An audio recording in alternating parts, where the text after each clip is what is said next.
Gəlin, bağışlayın sözünüzü kəsirəm. Gəlin sizin sözünüzün qüvvəti Qurandan bir kəlmə deyim.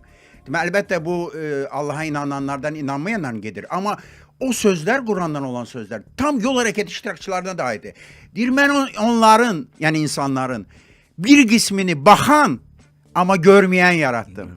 Mən insanların bir qismini eşidən, ancaq anlamayan yaratdım. Tam sizin sözünüzün qüvvətidir. Və bizim yol hərəkəti bəzi iştirakçılarda tam aiddir. İnsan gərək gördüyünü qavrasın, eşitdiyini anlasın və nəticələr çıxartsın. Və yaxşı, Agil müəllim, maraqlı bir sual da ortaya çıxır ki, bu qəzalar deyək, laqeydsizlik, məsuliyyətsizlik bəs niyə azalmır?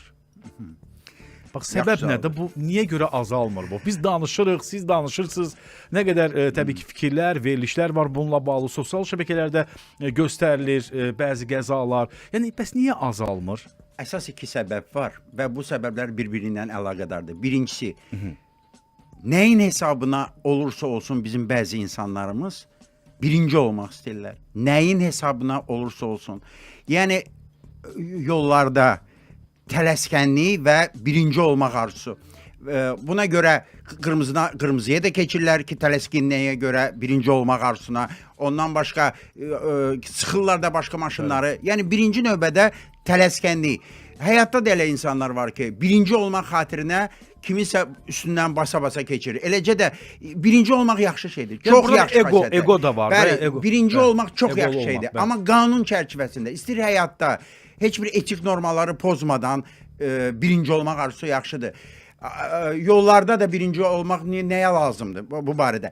Amma iş orasındadır ki, həyatda birinci olmaq arzusu, qanunsuz yollarla birinci olmaq arzusunu ətrafdakılar, hətta o kimi basır üstündən keçir. Onlar bağışlaya bilir. Amma yollar həmişə birinci, nəyin hesabına olursa olsun birinci olmaq istəyəni cəzalandırır. Qəza ilə. İkinci səbəb nədən ibarətdir Ceyhun? Həmin o birinci olmaq arzusunda növbə gözləyə bilməmək.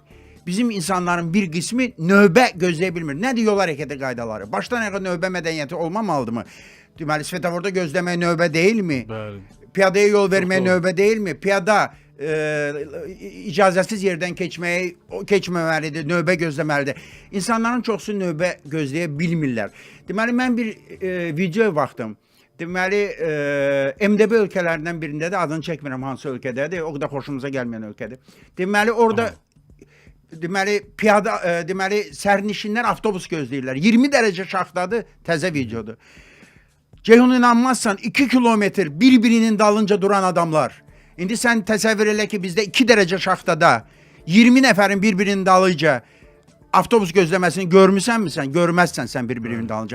Yəni, hamıdan gedmir söhbət. Amma insanlar... Yəni, bu növbə mədəniyyətində zəif ikinci, Ceyhun, yəqin ki, görmüsən sən.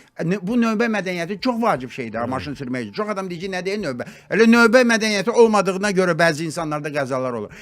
Yaxınlaşırsan növbənin, bilirsiniz necədir, bir-birinin dalınca duran adamlar olmur da, belə amorf şəkildə yumru, məsələn, elə bir ki, JEK-də və yaxud da ki, hansısa İAŞ mərkəzində yaxınlaşırsan, yumru bir kütlə var da, bir-birinin dalınca duran bunlar. Və soruşursan, qardaşlar, axırıncı kimdir, heç kim cavab vermir, səncə niyə? Axırıncıyam deyən insan özünü sonradan növbəsiz qabağa dürtmək hüququnu itirir. Bax, bu böyük şeydir. İnsanlar növbəyə dura bilsələr, təmkinli olsalar, başqa insanlara qarşı onlardan daha yavaş gedən insanlara təmkinli olsalar, vallah bu qədər qəzalar olmaz və piyada vurulması olmaz.